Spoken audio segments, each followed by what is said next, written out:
লাংসের ক্লাসের তৃতীয় অংশে তোমাদেরকে স্বাগতম জানাচ্ছি। এই অংশটাতে আমরা লাংসের ভেতরে প্রবেশ করব, ভেতরের স্ট্রাকচারগুলো সম্পর্কে আরেকটু ভালো জানার চেষ্টা করব। তো বইয়ের এইটুকু তোমাদেরকে আমি পড়িয়ে দিয়েছি। এরপরে বর্ডারের কথা বলা আছে। তোমরা অলরেডি জানো যে অ্যান্টেরিয়র বর্ডারটা এটা থিন একটা বর্ডার, এইগুলোতে খুব বেশি তোমাকে প্রশ্ন করবে না। আসলে অ্যান্টেরিয়র বর্ডার নিয়ে তোমাকে খুব বেশি প্রশ্ন করবে না, এটা একটা থিন বর্ডার, তাই না? আর পোস্টেরিয়র বর্ডার একটা থিক বর্ডার। প্রশ্ন হতে পারে যে পোস্টেরিয়র বর্ডারটা ঠিক বর্ডার কেন? কারণ এটা প্যারাভার্টিব্রাল গাটার, জাস্ট ভার্টিব্রাল পাশের যে স্ট্রাকচারটা, তো এটা প্যারাভার্টিব্রাল গাটার এটার সাথে কানেক্টেড, মানে ইট অকুপাইজ দ্য প্যারাভার্টিব্রাল গাটার। মানে প্যারাভার্টিব্রাল গাটার বলতে আমরা তো বলি যে গাটার মানে ড্রেন, তো ড্রেইনের গাটার বলতে ভার্টিব্রার ঠিক পাশে দুই পাশের জায়গাটা, সেটাকে বলে প্যারাভার্টিব্রাল গাটার। এটা সেই জায়গায় থাকে, তো গাটারটা কিছুটা মোটা, সেজন্য এই জায়গাটাও কিছুটা ঠিক। তো খুব যে বেশি গুরুত্বপূর্ণ, খুব যে বেশি এখান থেকে প্রশ্ন করবে ব্যাপার তা না। এই জায়গাটা তোমরা একবার রিডিং করে নিতে পারো, যেখান থেকে অনেকগুলো প্রশ্ন করবে মনে হয় না। তারপরে আমরা সবাই জানি যে রাইট লাংসে 3টা লোব আছে, lobes and the fissures of the lung. আমরা সবাই জানি রাইট লাংসে 3টা লোব আর লেফট লাংসে 2টা লোব আছে, তাই না? Upper, middle, lower. আর লেফট লাংসে আপার অ্যান্ড লোয়ার লোব।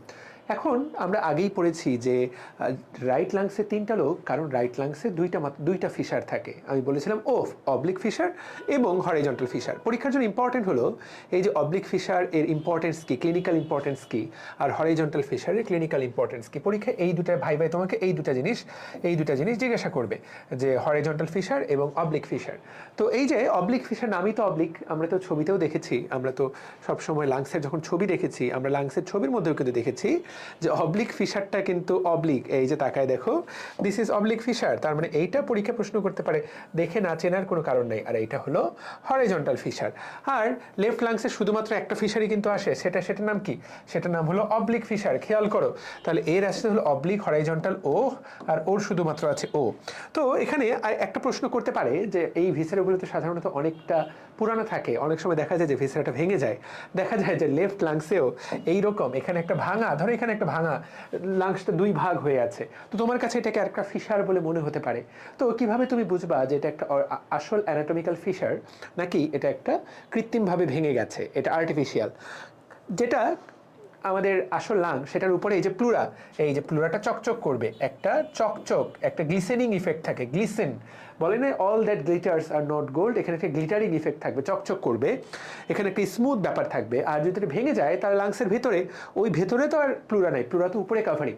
তো জাস্ট যখন কোনো ফিশার যদি ভেঙে যায় তাহলে তার সেটা এরকম প্লুরা দিয়ে কাভার করা থাকবে না, এবং আমরা দেখতে পাবো যে সারফেসটা স্মুথ হবে না, সারফেসটা এরকম স্মুথ পাবো না, সারফেসটা আমরা রাফ পাবো, খড়খড়ে। এই প্রশ্নটা তোমাকে করতে পারে যে কিভাবে পার্থক্য করা যেতে পারে। তাহলে এখন আর কি এটার ইম্পর্টেন্স আছে, আর কি ইম্পর্টেন্স আছে ফিশারগুলো দেওয়ার, কি ইম্পর্টেন্স? তো এখানে ক্লিনিক্যাল ইম্পর্টেন্স, এইটা তোমাকে পড়তে হবে, এটা তোমাকে বলতে হবে যে অবলিক ফিশার আছে বলেই লাংসটা যখন এক্সপান্ড করে, লোয়ার লোবটা নিচের দিকে যেতে পারে, আপার লোবটা উপরের দিকে যেতে পারে, এই জায়গাতে এটা এরকম আলাদা হয়ে যায়। তো তাকায় দেখো, এই যে অবলিক ফিশার আছে বলেই প্লেন অফ ক্লিভেজ এটা এরকম আলাদা হয়ে যেতে পারে। এই তো, তাহলে এটা একটা গুরুত্বপূর্ণ কথা, বুঝাতে পেরেছি? ওকে, এখানে একটা আলাদা একটা প্যারা দেওয়া আছে, অ্যাজাইগোস লোব অফ দ্য লাং। এটা আসলে খুব বেশি গুরুত্বপূর্ণ না, মানে সবার এটা থাকে না। তো অ্যাজাইগোস মানে কি? আবারও আগেই বলেছি, শব্দের অর্থ না, জাইগো মানে জোড়া। তার মানে এই লোবটা যে দুই পাশেই থাকবে ব্যাপারটা তা না। এবং এরকম একটা নামের সাথে আমাদের পরিচয় আছে, তাই না? যে অ্যাজাইগোস ভেইন, রাইট? তো এই লোবটার সাথে অ্যাজাইগোস ভেইনের একটা সম্পর্ক আছে। দেখো, in about 1% of the people, lobe of the azygos vein affect the upper lobe of the right lung, where the apex of the lung splits into medial and lateral part.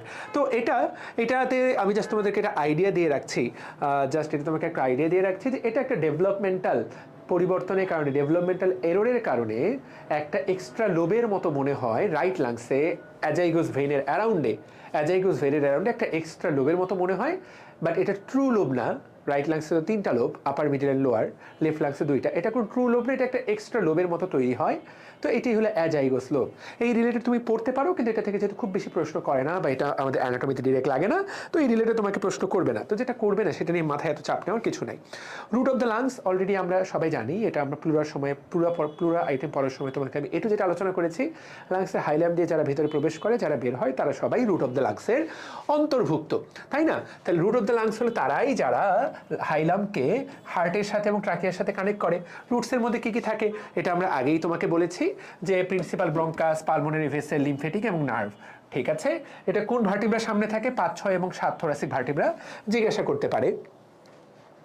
ঠিক আছে, ওকে। So রুটটা সাধারণত fix থাকে, তবে ইন্সপিরেশনের সময় নিচের দিকে নামতে পারে, পালমোনারি লিগামেন্ট দেওয়া আছে রুটটা যাতে নিচের দিকে এক্সটেন্ড করতে পারে সেই জন্য। তো এটা যে খুব গুরুত্বপূর্ণ তা না, মূলত এটা কিন্তু প্লুরা আইটেমের পড়া। ওকে, ঠিক আছে। Range of movements of the lung reading পড়তে পারো, খুব ইম্পর্টেন্ট না। এখান থেকে পড়া শুরু হবে মূলত, সেটা হলো স্ট্রাকচার অফ দ্য লাং। এখান থেকে মূলত আমাদের মূল পড়া। এখান থেকে তোমাকে ভাই প্রশ্ন জিজ্ঞাসা করতে পারে, যে বেশ কয়েকটা প্রশ্ন এখান থেকে জিজ্ঞাসা করতে পারে।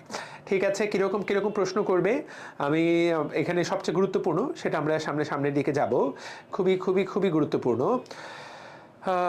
ঠিক আছে, এখান থেকে যে অংশটা থেকে তোমাকে সবচেয়ে বেশি, মানে যে অংশটা আমাদের পড়া ধরবে বা যে অংশ থেকে আমাদেরকে পড়া খুলতে হবে, এই যে এটা খুব ইম্পর্টেন্ট, সেই অংশটাতে আমরা যাব। তো যাওয়ার আগে এখানে দেখো, এখান থেকে এই লাইন থেকে তোমাকে ভাই প্রশ্ন জিজ্ঞাসা করবে যে দেখো আলট্রা স্ট্রাকচারালি লাংসের মধ্যে কতগুলো সেল আছে, দেখো তো 10 ধরনের এপিথেলিয়াল সেল আছে এই যে ট্রাকিও ব্রঙ্কিয়াল প্যাসেজে। দেখো এর মধ্যে 8 ধরনের হলো এন্ডোডার্মাল ইন অরিজিন, দেখো বলা হয়েছে এর মধ্যে 8 ধরনের এন্ডোডার্মাল ইন অরিজিন, আর বাকিগুলো মেসেনকাইম থেকে এসেছে। তো এইটা যখন এমব্রায়োলজি পড়বো তখন আমরা আরো ভালো বুঝতে পারবো। বাট তোমাকে জিজ্ঞাসা করবে লাংসের মধ্যে মোট কয় ধরনের সেল আছে, তোমার উত্তর হবে 10 ধরনের এপিথেলিয়াল সেল আছে। ঠিক আছে, এর মধ্যে সবচেয়ে ইম্পর্টেন্ট গুলো নামের দিকে একটু তাকায় দেখো, ভালো করে দেখো, প্রত্যেকটা আলাদা আলাদা করে মার্ক করে দিচ্ছি। দেখো সিলিয়েটেড, খুব ইম্পর্টেন্ট।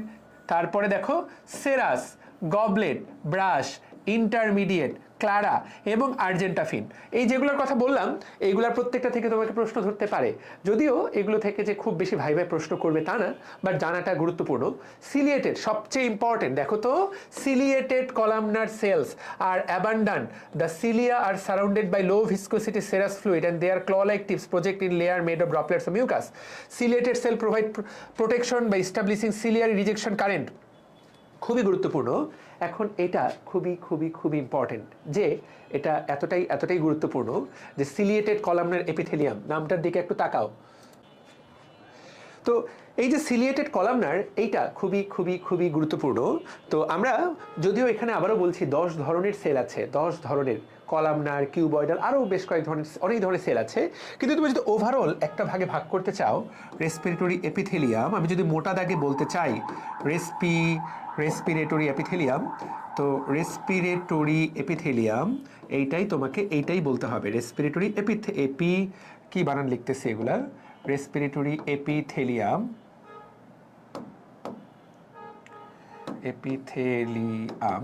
তো respiratory epithelium from the nasal cavity থেকে up to the nasal cavity থেকে টার্মিনাল ব্রঙ্কিওল, দেখো কোন থেকে কোন পর্যন্ত, কোথায় নেজাল ক্যাভিটি, কোথায় টার্মিনাল ব্রঙ্কিওল, তুমি যদি এখান থেকে ওই পর্যন্ত যাও তুমি দেখতে পাবে এখান থেকে শুরু করে টার্মিনাল ব্রঙ্কিওল পর্যন্ত মূলত মেইনলি থাকে বানানগুলো আমি একটু লিখতে ভুল করছি, সিলিয়েটেড কলামনার এপিথেলিয়াম, মূলত এইটাই থাকে সব জায়গায়, সিলিয়েমনেট কলামনার এপিথেলিয়াম। কিন্তু মূলত এইটা বললে তুমি আসলে পার পাবা না, তোমাকে সামনে লাগাতে হবে এই শব্দটা সিউডো স্ট্র্যাটিফাইড। তার মানে সিউডো স্ট্র্যাটিফাইড, তোমাকে এটা অবশ্যই বলতে হবে, pseudo stratified ciliated columnar epithelium, এইটাই হলো মেইন রেসপিরেটরি। নাকের মধ্যে কি আছে, pseudo stratified ciliated columnar epithelium, খুবই খুবই খুবই গুরুত্বপূর্ণ।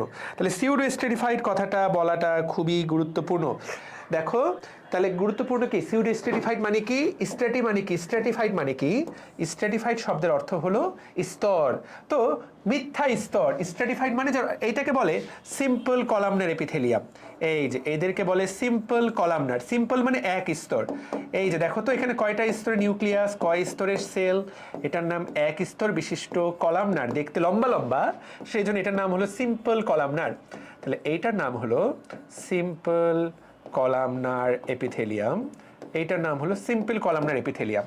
এইবার তুমি যদি পরেরটাতে দেখো, এরাও কলামনার এপিথেলিয়াম, দেখো তো এরাও কলামনার, এই যে কলাম আছে, এদেরও কলাম আছে, কিন্তু দেখো এদের কলাম একটু আচ্ছা, একে নিচে নিয়ে আসি, একেও নিচে নিয়ে আসি, ঠিক আছে, একেও তাহলে নিচে আনতে হবে।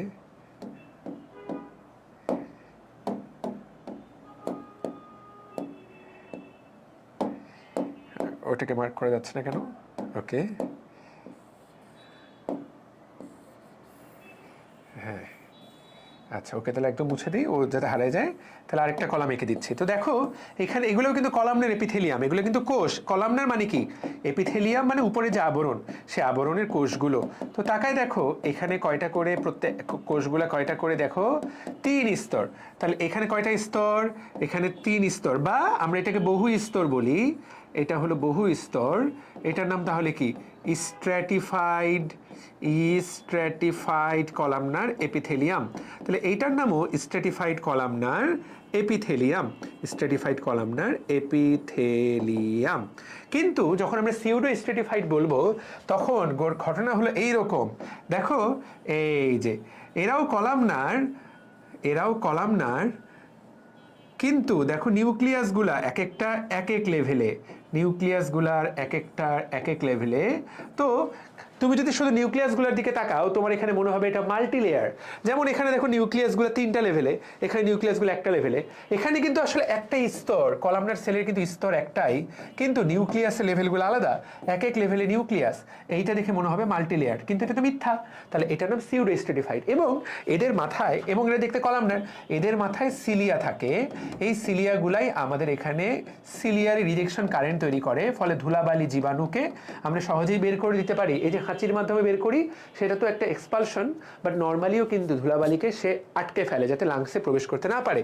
এই জায়গাতে সিলিয়া থাকে বলে এদের নাম হলো তাহলে ciliated pseudo stratified columnar epithelium.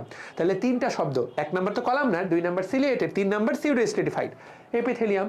মূলত এই যে তাহলে রেসপিরেটরি এপিথেলিয়াম বলতে মূলত এইটা বোঝায়, ইন দ্য কন্ডাক্টিং সিস্টেম। তাহলে এই যে নেজাল, এই জায়গাটাকে বলে conducting system, up to the terminal bronchiole, এটা হলো কন্ডাক্টিং পার্ট।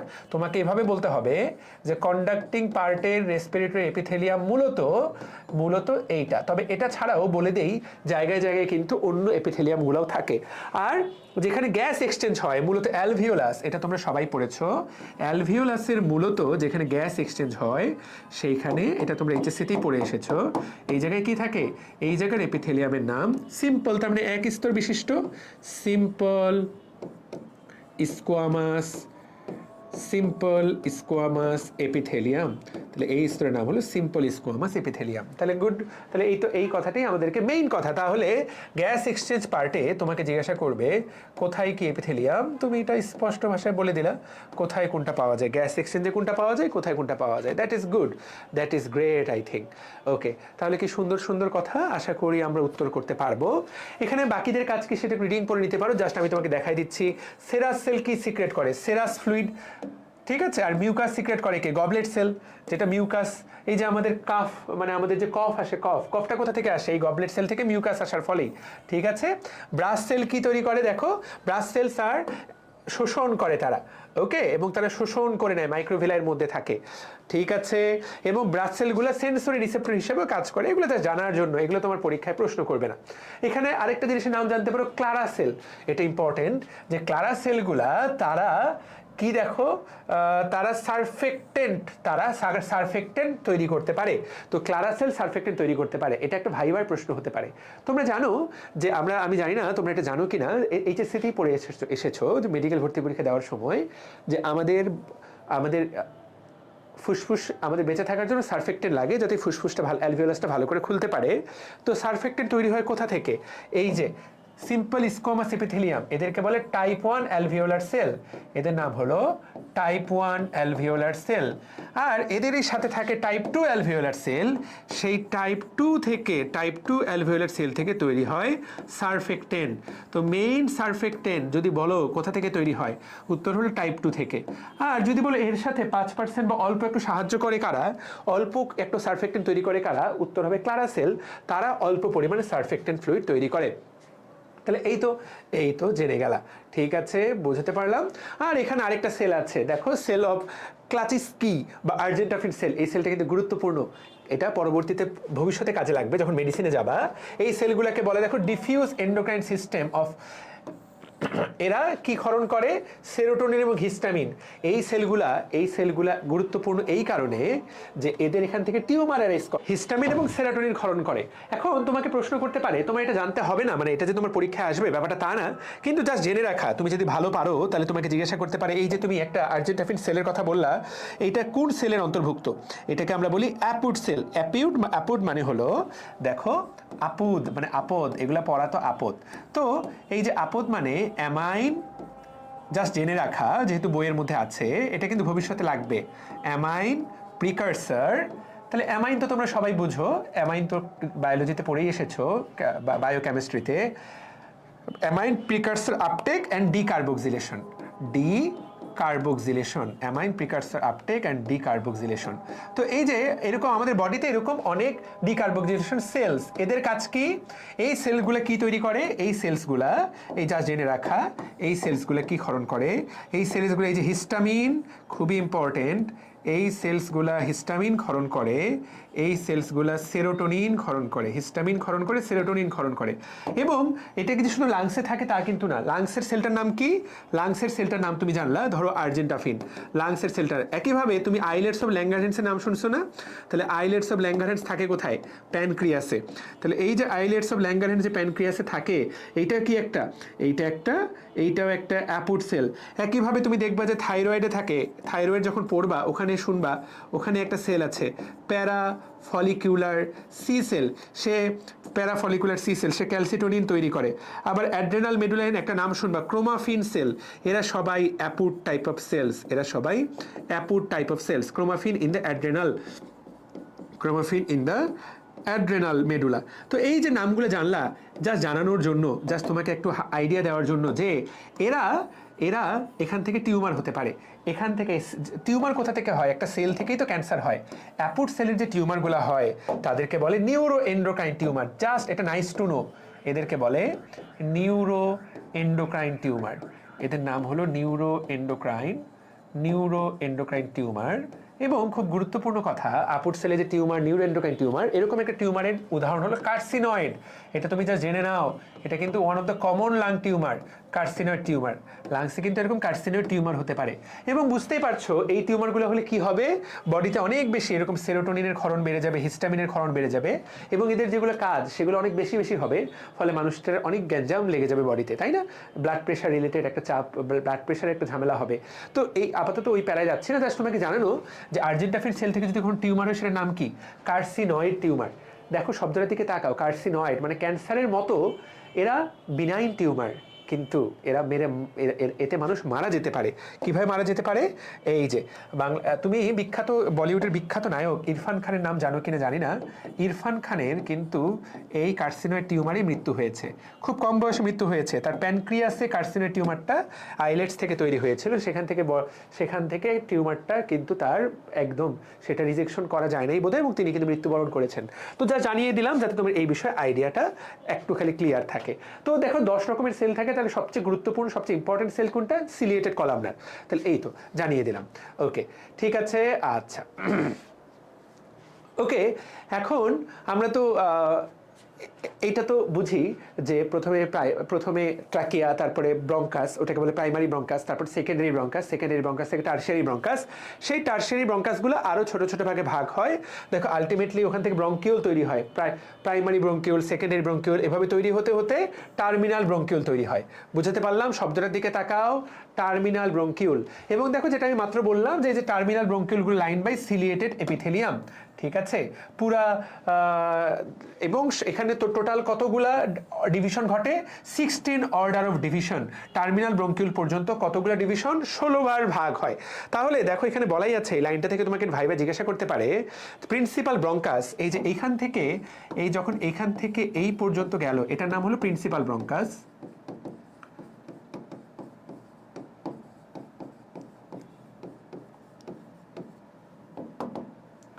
এটা না প্রিন্সিপাল ব্রঙ্কাস। সেখান থেকে যখন একদম লাস্ট হলো টার্মিনাল ব্রঙ্কিউল, এই যে তোমাকে একদম লাস্ট যখন টার্মিনাল ব্রঙ্কিউল হবে,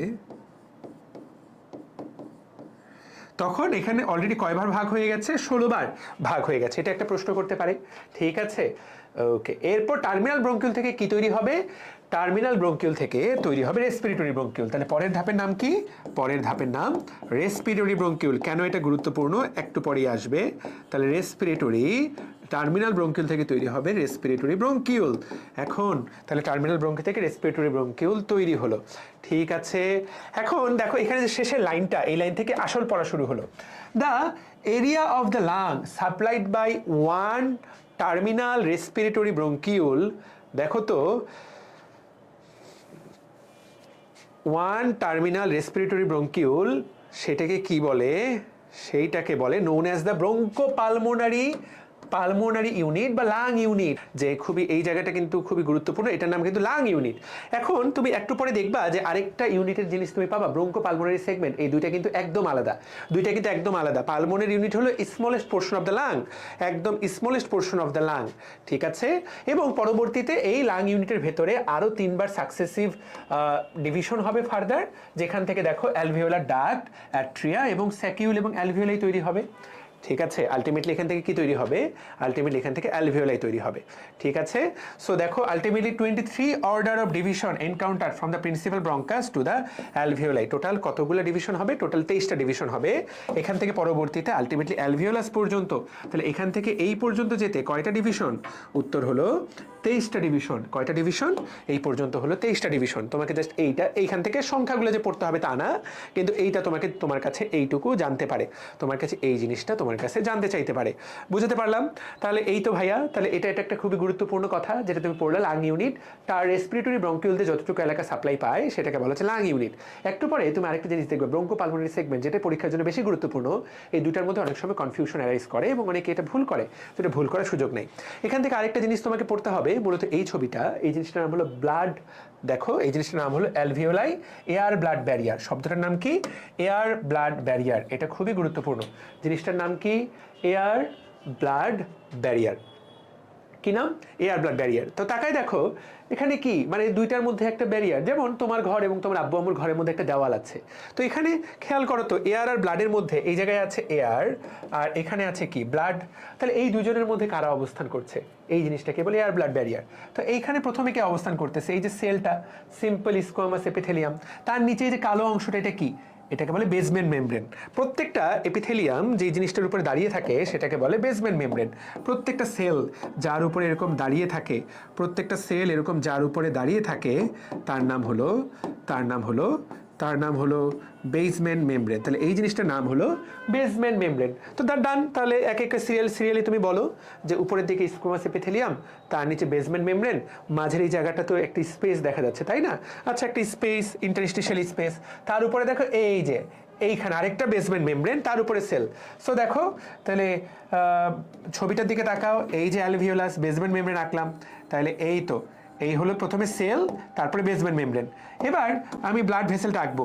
তো দেখো তো ব্লাড ভেসেলের সেলটা তো ভেতরের দিকে, তাহলে আগে বেসমেন্ট মেমব্রেন তারপরে সেল।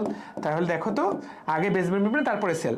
তাহলে এইটা হলো 1, এইটা হলো 2, এই যে বেসমেন্ট মেমব্রেনটা হলো 3, এটা হলো 4। তাহলে এয়ার এবং ব্লাডের মধ্যে এই 4 জন অবস্থান করতেছে। এই জিনিসটাকেই বলা হচ্ছে ব্লাড এয়ার ব্যারিয়ার। তুমি একটু তাকায় দেখো, এই 4টা জিনিসকে বলা হচ্ছে এয়ার ব্লাড ব্যারিয়ার। তোমাকে এই জিনিসটা ঠান্ডা মাথায় স্যারকে বুঝিয়ে দিতে হবে যে স্যার আমি এয়ার ব্লাড ব্যারিয়ার বুঝি, এয়ার ব্লাড ব্যারিয়ার আমি বুঝি। তো দেখো তো প্রথমেই অ্যালভিওলামের এপিথেলিয়াম, সিম্পল স্কোয়ামাস এপিথেলিয়াম, তারপরে অ্যালভিওলাসের বেসমেন্ট মেমব্রেন, তারপরে ক্যাপিলারির বেসমেন্ট মেমব্রেন, তারপরে এন্ডোথেলিয়াম, ক্যাপিলারির যে সেলটা, এটার নাম কি? এন্ডোথেলিয়াম। এই সেলটার নাম কি? এই সেলটার নাম এন্ডোথেলিয়াম। এটার নাম বেসমেন্ট মেমব্রেন। দুইয়েও কি? Basement membrane. এটা কি? Simple squamous epithelium. That's all. এই 4টা জিনিসকে একসাথে বলা হয়, এয়ার ব্লাড ব্যারিয়ার। সো এটা কি এমন জটিল কিছু? এটা বোঝা কি খুব কঠিন ব্যাপার? এই এয়ার ব্লাড ব্যারিয়ার ক্রস করেই তো অক্সিজেন এবং কার্বন ডাইঅক্সাইডের আদান প্রদানটা হয়। আমরা কি কথাটা বুঝতে পেরেছি? এইটাই তোমার কাছে সর্বোচ্চ জানতে চাইবে, ঠিক আছে? আর বলতে পারে টোটাল কতগুলো অ্যালভিওলাস আছে? দেখো প্রায় 300 মিলিয়ন। টোটাল প্রায় 300 মিলিয়ন, মানে 30 কোটি অ্যালভিওলাস এখানে আছে। আর বাচ্চাদের থাকে কত? দেখো বাচ্চাদের থাকে 2 কোটি। আর আলটিমেটলি 8 বছরের পরেই তার এরকম 30 কোটি হয়ে যায় 8 বছরের মধ্যে। তো এগুলো তো জানার জন্য জানা, এগুলো খুব যে একটা গুরুত্বপূর্ণ, এগুলো খুব যে একটা গুরুত্বপূর্ণ ব্যাপারটা তা না। ঠিক আছে, তাহলে এই তো কতগুলো জিনিস তোমাকে আইডিয়া দিয়ে দিলাম। এরপরে অ্যালভিওলাসের মধ্যে এবার তাকায় দাও, তাহলে এখানে তাকায় দেখো তো কি কি যা যা পড়লা, এটা কিসের হেডলাইনের মধ্যে ছিল। তাহলে এই অংশটুকু কিসের ছবি, এটা লাং ইউনিটের ছবি। দেখো তো এটা কিসের ছবি, লাং ইউনিটের ছবি। যেই এলাকাটুকু একটা টার্মিনাল রেসপিরেটরি ব্রঙ্কিউল দিয়ে, এই যে টার্মিনাল রেসপিরেটরি ব্রঙ্কিউল দিয়ে সাপ্লাই পায়, এই অংশটুকুকে বলা হয় একটা লাং ইউনিট। এখানে আরো 3টা অর্ডার ডিভিশন হয়, third order alveolar duct, air saccule with alveoli. So এই অংশটুকু হলো এক একটা লাং ইউনিট। কি কি থাকে তাহলে, first alveolar duct, alveolar ultimately alveolar duct, air saccule, alveoli, atria, air, এই তো ঠিক আছে। সো এই রেসপিরেটরি ব্রঙ্কিউল থেকে এই অংশটুকুকে আমরা বলবো লাং ইউনিট। এই ছবিটা দেখে অবাক হওয়ার বা ভয় পাওয়ার, চিন্তা করার কোনো কারণ নাই। ওকে, এবার এখানে দেখো আমি যেটা বললাম যে অ্যালভিওলাসের মধ্যে কি কি ধরনের সেল থাকে। তো অ্যালভিওলাসের মধ্যে আমি তো আগেই বলেছি সিম্পল স্কোয়ামাস এপিথেলিয়াম, এটাকে বলে টাইপ 1 সেল। এই সেলগুলোই তো সবচেয়ে ইম্পর্টেন্ট। এই সেলগুলো দিয়েই কি হয়, মূলত তোমার গ্যাস এক্সচেঞ্জ হয়। কত পার্সেন্ট, এটা দিয়েই কিন্তু তোমার গ্যাসিয়াস এক্সচেঞ্জ হয়। পরীক্ষা জিজ্ঞাসা করবে কোন সেলটা, উত্তর হলো সিম্পল স্কোয়ামাস এপিথেলিয়াম, এবং এটাই 97%, বাকি সবাই খুব কম পরিমাণে। আর যারা সারফেক্টেন্ট ক্ষরণ করে তারা কত দেখো, তাদেরকে বলে টাইপ 2। এরা, ঠিক আছে, এরা স্কোয়ামাসের ভেতরে থাকে। বুঝাতে পারলাম, এরা কি ক্ষরণ করবে, সারফেক্টেন্ট, দে সিক্রেট সারফেক্টেন্ট, যেটা অ্যালভিওলাসকে ইন্সপিরেশনের সময় যাতে সহজে এটা ফুলতে পারে, এটা নিশ্চিত করে। বুঝাতে পারলাম, this is very important, very important. সারফেক্টেন্টের কাজ কি, lowers the surface tension of the alveoli. এইচএসসিতেই পড়ে এসেছো, ওই পড়াটা আবার কাজে লাগবে, ওইটাই এই জায়গায় লেখা আছে। দেখো, সারফেস টেনশন, এটাকে বলে সারফেস টেনশন। এটাকে কমানোর দায়িত্ব কার, এটাকে কমানোর দায়িত্ব সারফেক্টেন্টের। এবং তোমাকে এটা খুবই গুরুত্বপূর্ণ, সারফেক্টেন্টের মধ্যে কি কি আছে সেগুলো তোমার কাছে জানতে চাইতে পারে। সারফেক্টেন্টের মধ্যে কি কি থাকে, দেখো এখানে লেখা আছে। সারফেক্টেন্টের মধ্যে এই যে দেখো, সেভেরাল ফসফোলিপিড থাকে, অ্যাপোপ্রোটিন থাকে, ক্যালসিয়াম থাকে। তাহলে সারফেক্টেন্ট মিশ্রণ কিসের, দেখো ফসফোলিপিড, প্রোটিন এবং লিপিড, প্রোটিন এবং ক্যালসিয়ামের মিশ্রণ। সবচেয়ে বেশি কোন ফসফোলিপিডটা থাকে, ডাইপামিটল ফসফাটাইডিল কোলিন। এইটা তোমাকে জিজ্ঞাসা করবে, ফসফোলিপিডটার নাম বলো, ভাইভাতে জিজ্ঞাসা করতে পারে। এইটা তোমাকে এই জিনিসটা জানতে হবে। ঠিক আছে, বোঝাতে পেরেছি? ওকে, তাহলে আলটিমেটলি সারফেস টেনশনকে কমায়, এটাই হলো গুরুত্বপূর্ণ কথা। জিজ্ঞাসা করবে ফিটাল লাং, একটা বাচ্চার লাং কত বছর বয়সে ম্যাচিউর হয়, এবং এটা ম্যাচিউর হয়, এবং খুব গুরুত্বপূর্ণ এখানে কোন জিনিসটা খুব গুরুত্বপূর্ণ ভূমিকা পালন করে, এটা হলো এলএস রেশিও। এই রেশিওটা মাপা যায়, লেসিথিন এবং sphingomyelin ratio of the amniotic fluid. দেখো, এই যে এলএস রেশিও যদি 2 এর বেশি, তুমি মায়ের, এই তো এখানে বাচ্চাটা আছে, ধরো এই হলো বাচ্চাটা, মায়ের পেটে যে ফ্লুইডের মধ্যে বাচ্চাটা ভাসে, সেই ফ্লুইডটার নাম হলো অ্যামনিওটিক ফ্লুইড। সেই ফ্লুইডটার নাম হলো অ্যামনিওটিক ফ্লুইড। মায়ের পেটে বাচ্চা যেই ফ্লুইডের মধ্যে ভেসে থাকে, এই অ্যামনিওটিক ফ্লুইড তুমি সুই দিয়ে বের করে নিতে পারো সিরিঞ্জের মাধ্যমে একটা গর্ভবতী মায়ের পেট থেকে। সেখানে তুমি যদি এলএস রেশিও করো, ওই ফ্লুইডের মধ্যে রেশিও এবং স্ফিঙ্গোমাইলিন, এই 2টা কেমিক্যাল রেশিও করো, যদি এই রেশিওটা 2 এর বেশি হয়, তাহলে বুঝতে হবে যে বাচ্চার লাং এখন ম্যাচিউর, বাচ্চাকে দুনিয়াতে জন্ম দেওয়া যাবে। বোঝাতে পারলাম?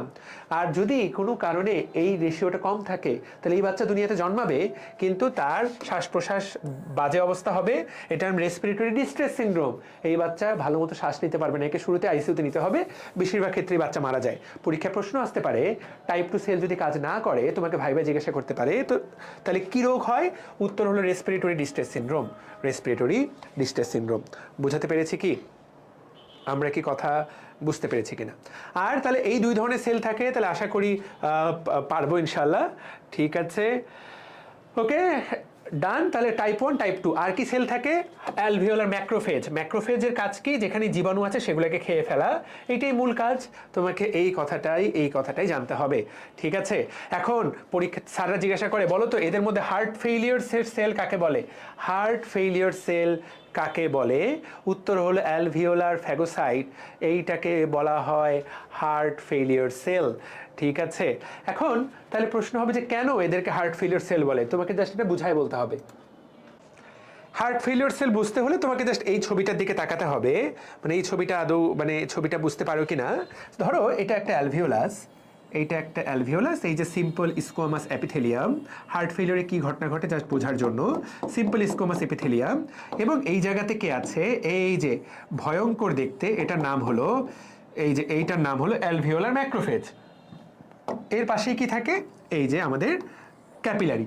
তো যখন কারো হার্ট ফেলিওর থাকে, ধরো কারো লেফট হার্ট ফেলিওর, তার মানে বাম পাশের হার্ট কাজ করছে না, ফুসফুস থেকে ব্লাড হার্টে ঠিক মতো যাবে না, ফলে এই যে ব্লাডগুলা ভেসেল থাকার কথা রক্তনালীর ভেতরে, তারা বের হয়ে এই জায়গায় অবস্থান নেয়, তারা বের হয়ে এই জায়গায় অবস্থান নেয়। এই যে তারা বের হয়ে এই জায়গায় অবস্থান নিল, এই যে তারা বের হয়ে যেখানে অবস্থান নিল, এটা এই ম্যাক্রোফেজটা এটাকে খেয়ে নিবে।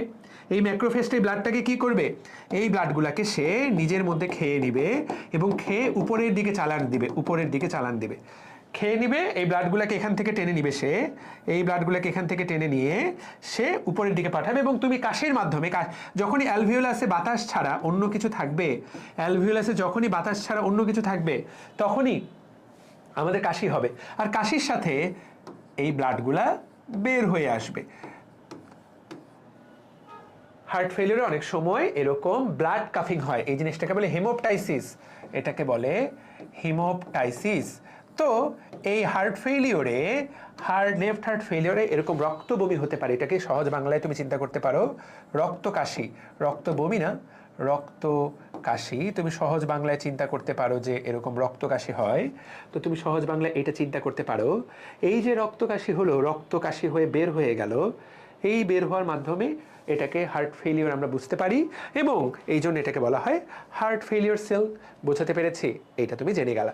তাহলে কি কি সেলস আছে, কি কি আছে, পুরাটাই A to Z বুঝাই দিলাম। এবার যে লাস্ট সবচেয়ে গুরুত্বপূর্ণ টপিকটা, সেই গুরুত্বপূর্ণ টপিকটা যেটা তোমাকে আসলে পরীক্ষায় তোমাকে আঁকতে হবে এবং যেটা আসলে পরীক্ষায় আসবে, সেটার নাম হলো ব্রোঙ্কো পালমোনারি সেগমেন্ট। সেটার নাম হলো ব্রোঙ্কো পালমোনারি সেগমেন্ট। আমি সেই অংশটা তোমাকে এখন দেখিয়ে দিচ্ছি।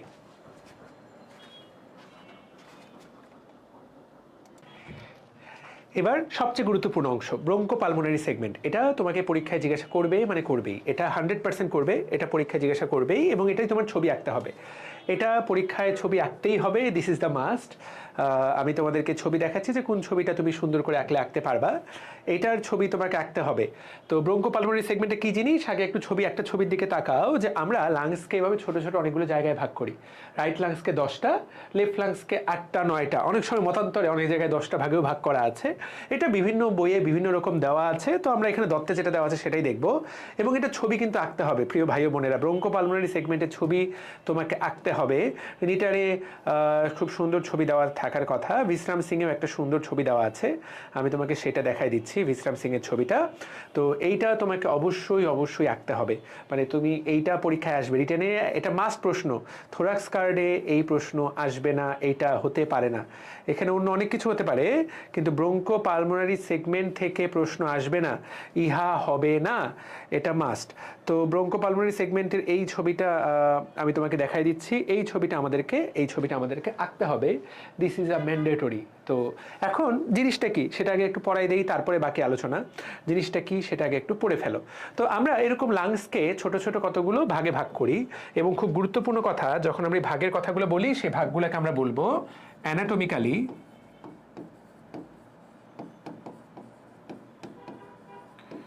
এবং ফাংশনালি, অ্যানাটমিক এবং ফাংশনালি ইন্ডিপেন্ডেন্ট, এই শব্দটা তোমাকে বলতে হবে। এই লোবগুলা ইন্ডিপেন্ডেন্ট, এরা কারো উপর নির্ভরশীল না।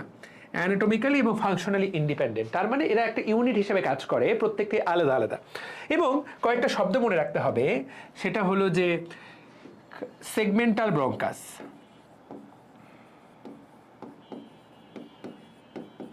এই দুইটা শব্দ তোমাকে মনে রাখতে হবে।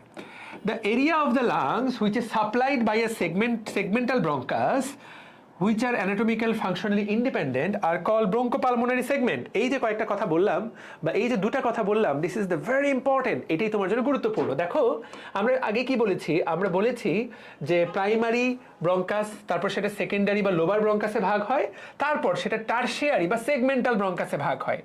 The portion of the lung which is aerated, শব্দটার দিকে তাকাও, এরিয়েটেড মানে যতটুকু এলাকা সে বাতাস দেয়, by each tertiary bronchus is known as the bronchopulmonary segment. এইটাই গুরুত্বপূর্ণ, এটাই হলো সবচেয়ে গুরুত্বপূর্ণ। খুবই এবং এরা দেখো ইন্ডিপেন্ডেন্ট রেসপিরেটরি ডিস্ট্রিক্ট, এরা প্রত্যেকটা ইন্ডিপেন্ডেন্ট। যেমন ধরো ভারতের প্রত্যেকটা প্রদেশ এক একটা ধরো তারা মোটামুটি একটা সার্বভৌমত্ব স্বাধীনতা অনুভব করে, এই এলাকাগুলো প্রত্যেকটা একে অপরের সাথে নির্ভরশীল না। তাহলে দেখো ইন্ডিপেন্ডেন্ট রেসপিরেটরি ডিস্ট্রিক্ট এবং তারা ওয়েজ শেপড। তোমাকে বলতে পারে যে ভাইয়া ওয়েজ শেপ মানে কি, ছবিটার দিকেই তাকাও, বলার কি আছে। ওয়েজ শেপড, এই যে তিন কোণা, প্রত্যেকটা ধরো অ্যারাউন্ড তিন কোণা, প্রত্যেকটা দেখতে অনেকটা তিন কোণা, তো এইরকম এইটাকে বলে ওয়েজ শেপড। এবং এই যে ওয়েজ, তাহলে ওয়েজ শেপড অনেকটা তিন কোণা, তাহলে একটা অ্যাপেক্স থাকবে, ওয়েজের একটা অ্যাপেক্স থাকবে, একটা বেস থাকবে।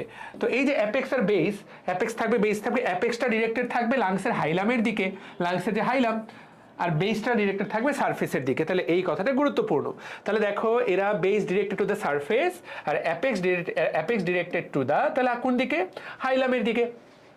বুঝতে পারলাম? ওকে, ঠিক আছে। এখন এরকম লাংসে মোট কয়টা আছে? লাংসে আছে 10টা।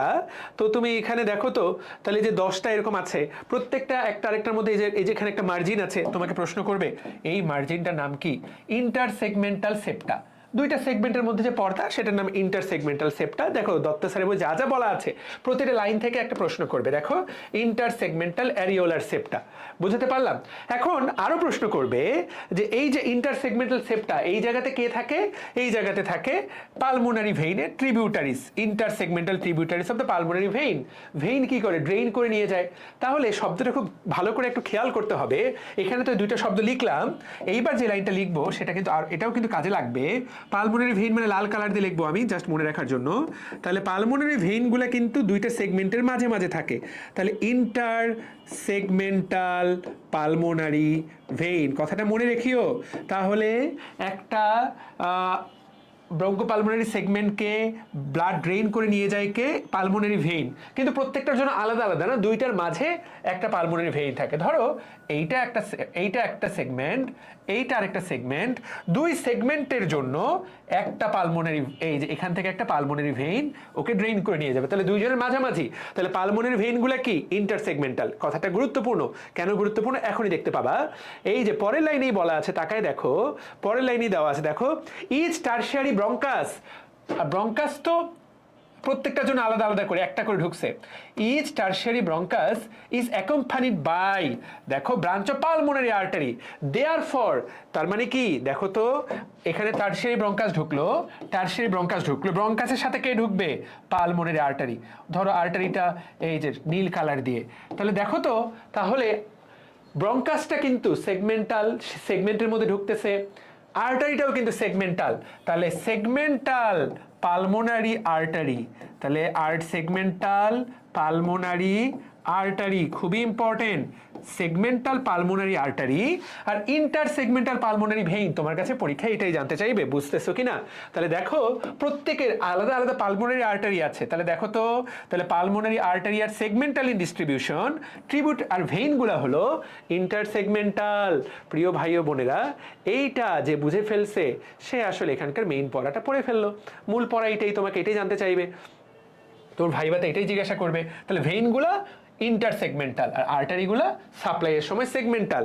পালমোনারি আর্টারি, কথাটা যাতে মনে থাকে, কথাটা যাতে মনে থাকে, ঠিক আছে? ওকে, এখন তুমি তাকায় দেখো, তাহলে ভালো মতো বোঝার চেষ্টা করো যে একটা ইউনিটে একটা পালমোনারি আর্টারি সাপ্লাই দেয়, একটা ইউনিটে একটা টারশিয়ারি ব্রঙ্কাস সাপ্লাই দেয়। ক্লিয়ার? কিন্তু পালমোনারি ভেইন যে অংশ ড্রেন করে, দেখো তো ও কিন্তু দুইটা এলাকা একসাথে ড্রেন করতেছে। খেয়াল করো, ও কিন্তু দুইটা এলাকা একসাথে ড্রেন করতেছে, ও কিন্তু একটা এলাকাতে সীমাবদ্ধ না। তাহলে যেই এলাকাটুকু থেকে পালমোনারি ভেইন ড্রেন করে, এই যে পালমোনারি ভেইন, এইটা যেই এলাকাটুকু ড্রেন করে সেটার আবার আলাদা নাম। ওই দুইটা এলাকা মিলায় বা দুইটা এলাকা মিলায় ওই এলাকাটুকুকে বলা হয় ব্রঙ্কোভাস্কুলার ইউনিট। খেয়াল করো, ব্রঙ্কো পালমোনারি হলো আর্টারি যে অংশটুকুতে দেয়, সেগমেন্টাল যে অংশটুকুতে দেয়। The area of the lung drain by intersegmental tributary pulmonary vein is a bronchovascular unit. Clear? ঠিক আছে। তাহলে একটা ব্রঙ্কোভাস্কুলার ইউনিটের মধ্যে কয়েকটা ব্রঙ্কোপালমোনারি সেগমেন্ট থাকতে পারে, কারণ কয়েকটা থেকে ড্রেন করতে পারে, ইউজুয়ালি দুইটা থাকে। বোঝাতে পেরেছি? ওকে, ঠিক আছে। সেই জন্য তুমি যদি সেগমেন্ট মানে মাঝামাঝি কাটো প্রচন্ড পরিমাণে, the surgical dissection of segment produces obvious haemorrhage, অবশ্যই ব্লিডিং তো হবেই। তুমি যখন সেগমেন্ট কাটবা কারণ ওখান থেকে এখানে ব্লিডিং তো হবেই। তো যাই হোক, তাহলে এটা একটা খুবই গুরুত্বপূর্ণ কথা। আচ্ছা, এখন এগুলো কয়টা আছে দেখো তো, রাইট লাংসে কয়টা আছে, লেফট লাংসে কয়টা আছে, এগুলো খুবই গুরুত্বপূর্ণ কথা। তুমি তাকায় দেখো রাইট লাংসে কয়টা আছে, লেফট লাংসে কয়টা আছে, এগুলো তোমাকে জানতেই হবে। এটা ছোট হয়ে গেল কেন, ওয়েট ফর হোয়াইল, এটা একটু হাতটা বড় করে নেই, এটা ছোট হয়ে গেল কেন। আচ্ছা, সো এখানে দেখো জাস্ট নামগুলা ছবি দেখে বলা, একদমই সহজ। রাইট লাংসে তো এই যে আমরা দেখব যে এই তো, তাহলে আমরা এখন রাইট লাংস আঁকবো। এই হলো রাইট লাংস, আমরা এটাকে দুইটা লোবে ভাগ করব। তাহলে আমরা এটাকে জাস্ট দুইটা লোবে ভাগ করে নেই, সো আপার লোব, মিডল লোব 3 2 5, আপার লোবে 3টা, মিডল লোবে 2টা, লোয়ার লোবে 5টা, এই কথাটাই তোমাকে বলতে হবে। সো আপার লোবের যে 3টা দেখো, আপার লোবে 3টা, মিডল লোবে 2টা, লোয়ার লোবে 5টা। আপার লোবে যে 3টা, এপিকাল, পোস্টেরিয়র, অ্যান্টেরিয়র, নামগুলা কি প্রত্যেকটা আলাদা আলাদা নাম আছে দেখো তো। এপিকাল, পোস্টেরিয়র, অ্যান্টেরিয়র, আমরা আপার লোবের 3টাকে কিভাবে মনে রাখবো, আমরা আপার নাম দিয়ে মনে রাখবো, আপা, এপিকাল, পোস্টেরিয়র, অ্যান্টেরিয়র। মিডল লোবের দুটার নাম কি, ল্যাটারাল আর মিডিয়াল। আপা, ল্যাটারাল আর medial, Lionel Messi, LM, Lionel Messi. আর পোস্টেরিয়র গুলোর নাম কি, তুমি এখানে তাকায় দেখো, মনে রাখতে হবে যে রাইট লাংসে ইনফিরিয়র বলে কোনো ব্রঙ্কোপালমোনারি সেগমেন্ট নাই। তাহলে লোয়ার লোবে 5টার নাম দেখো, 5টার নাম যখন দেখবা বইয়ের নামগুলোর সাথে মিলায় পড়াটাই ভালো। এপিকাল, মিডিয়াল বেজাল বা কার্ডিয়াক, অ্যান্টেরিয়র বেজাল, ল্যাটারাল বেজাল, পোস্টেরিয়র বেজাল। সহজ কথা, শুধু এপিকাল, তারপরে অ্যান্টেরিয়র, পোস্টেরিয়র, মিডিয়াল, ল্যাটারাল, এই তো। ঠিক আছে, apical, medial, lateral, anterior, posterior, সাথে বেজাল শব্দটা লাগাই দেবে কারণ এটা নিচে আছে। তো ভাইয়া জিনিসটা কি খুব কঠিন? সো আমরা যদি ছবিতে এটা প্লট করার চেষ্টা করি, যদিও এইখানে তুমি কিন্তু সামনে থেকে সবগুলো দেখতে পাবা না।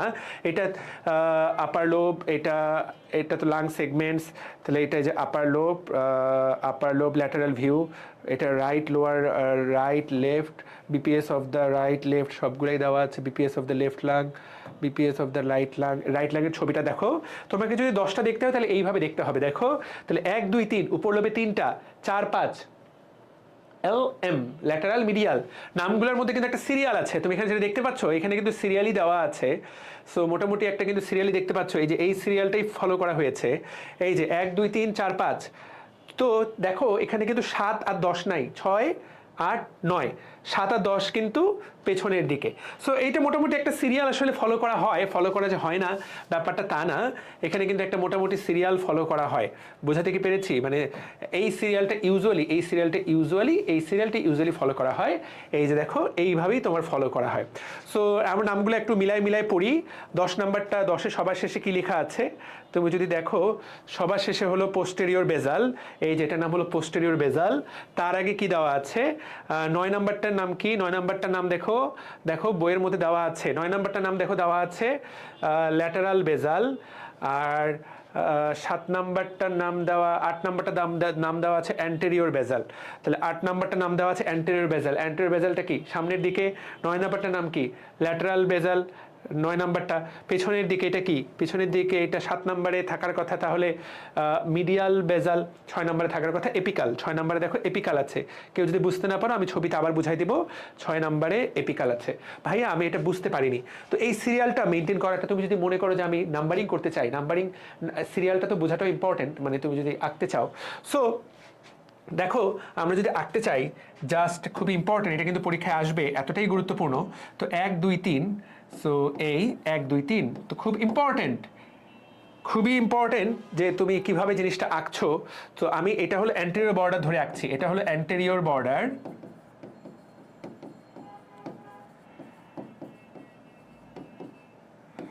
এটা হলো পোস্টেরিয়র বর্ডার, এটা অ্যান্টেরিয়র বর্ডার, এটা পোস্টেরিয়র বর্ডার। তাহলে এইটা হলো এপিকাল, 1 এর নাম কিন্তু এপিকাল, আমি বলবো সিরিয়ালি বলতে এপিকাল। এটা কিন্তু এই সিরিয়ালটা কিন্তু ফিক্স, তুমি চাইলেই উল্টাপাল্টা করতে পারবে না, এটা 2 এটা 3, তাহলে যে 1 2 3, এটা 2 3, 1 যে এপিকাল, 2 পোস্টেরিয়র, 3 আপা অ্যান্টেরিয়র।